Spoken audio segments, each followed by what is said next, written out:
How to see your listening history in Spotify.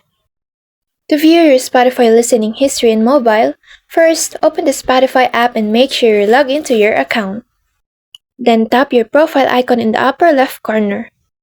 Next, select Recents or the listening history icon, which may be labeled differently depending on app version.